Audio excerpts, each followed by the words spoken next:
Tervehdys vaan kaikille teille, jotka olette nähneet mun ensimmäisen videon ja pommitatte mua niillä matkia copyright-viesteillä ja sanotte, että mä oon täydellinen kopio Fintop Vitosesta, mutta totuus on tässä se, että mä en koskaan missään vaiheessa yrittänyt tehdä mitään Fintop Vitosta vastaavaa, ja mä käytin pääasiassa Fintop Vitosen musiikkia siihen, että mä voin antaa sille mun videolle tietynlaisen efektin, sanotaan näin.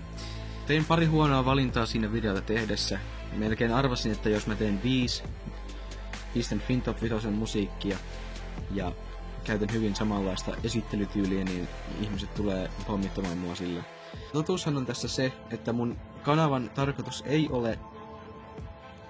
ei ole matkia Fintop Vitosta, ja mun kanavani videoiden aiheet on pelkästään historiaan jollain tapaa liittyviä asioita, joten kaikki nämä mystiset ja kummalliset jutut, joita Fintop Vitosen kanavalta voitte nähdä, niin löytyy sitten sieltä.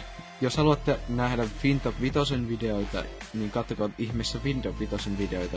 Ja jos siitä tulee liikaa ongelmaa, niin voin kyllä poistaa ton vanhimman videoni ja jatkaa sitten kokonaan uudelta pohjalta, jossa siis ihan siihen pisteeseen.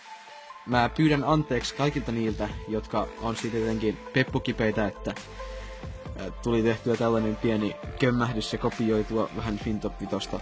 Ja mä haluan myös kiittää teitä kaikkia 166 tilaajaa, jotka olette tälle kanavalle ilmestynyt, sillä mun kanavalla oli vielä perjantaina 16. syyskuuta vain 30 tilaajaa, ja yhtäkkiä se räjähti tähän 166.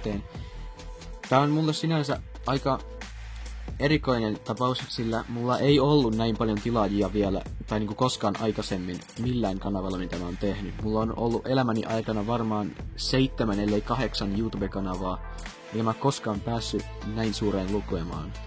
Tosin monet voi tietysti ajatella, että mä pääsin sinne kopsaamalla Fintop Vitosta, mutta mä haluan siltikin edelleen mainita, mun tarkoitukseni ei ole kopsata Fintop Vitosta. Nähdään ensi videossa. Vähän virallisimmissa merkeissä.